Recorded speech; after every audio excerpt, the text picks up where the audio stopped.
I have a question for the group.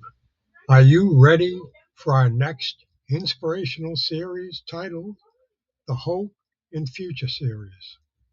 My name is Pastor Carl Welliver, and I'm the founding pastor and general overseer of the Church of Faith Worldwide Ministries. And I want to welcome you today to one of the series titled Hope in Future Series. And today's study is based on Jeremiah, the 29th chapter, verse 11. For I know the thoughts that I think toward you, saith the Lord, thoughts of peace and not of evil, and to give you an expected end. This episode highlights God's plan to offer a future filled with hope, reassurance, and welfare rather than harm. The better understand this verse, it helps us to view it within its original historical context. So let's look at the audience. Excuse me. The prophet Jeremiah wrote this message in a letter to the Jewish exile community living in Babylon. They had been forcibly taken from their homeland in Jerusalem, stripped of their temple, and placed under foreign rule.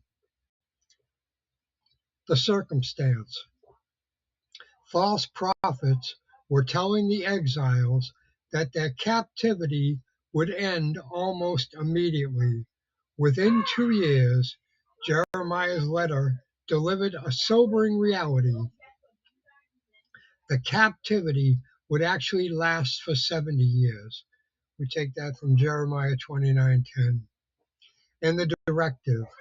Before giving verse 11, God told the exiles to settle in, build houses, plant gardens, marry, and seek the peace and prosperity of Babylon.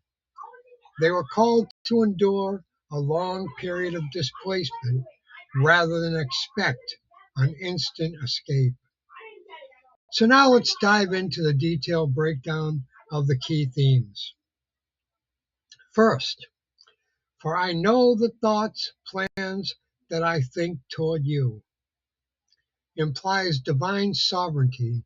Despite the political chaos and physical exile, God affirms that he has not forgotten his people, and intentionally, the exile was not a sign that God had lost control or abandoned them to fate. It was part of an intentional, overarching plan. Second, thoughts of peace, shalom, and not of evil. The meaning of shalom. The Hebrew word used for peace is shalom, which conveys much more than just the absence of conflict. It signifies wholeness, completeness, spiritual health, soundness, and ultimate welfare. God's character.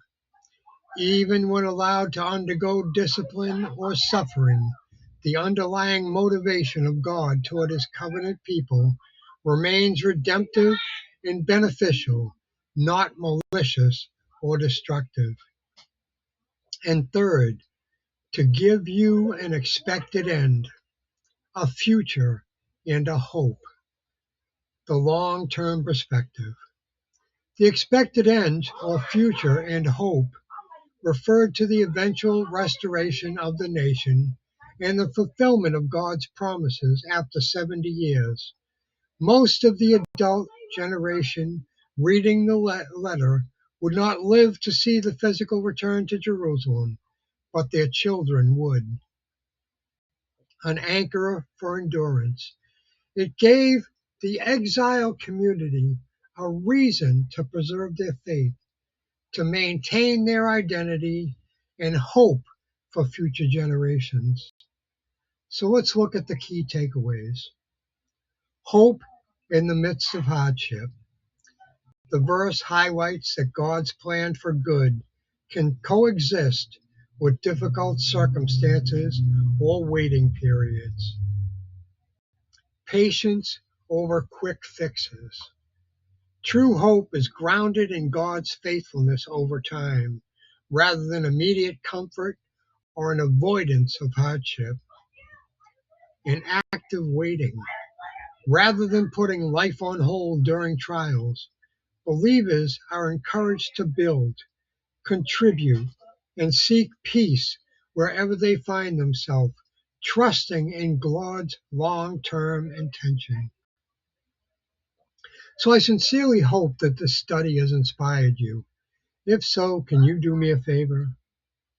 Please subscribe. After all, it only takes a couple seconds of your time. It means the world to us here and helps us with the channel's algorithms.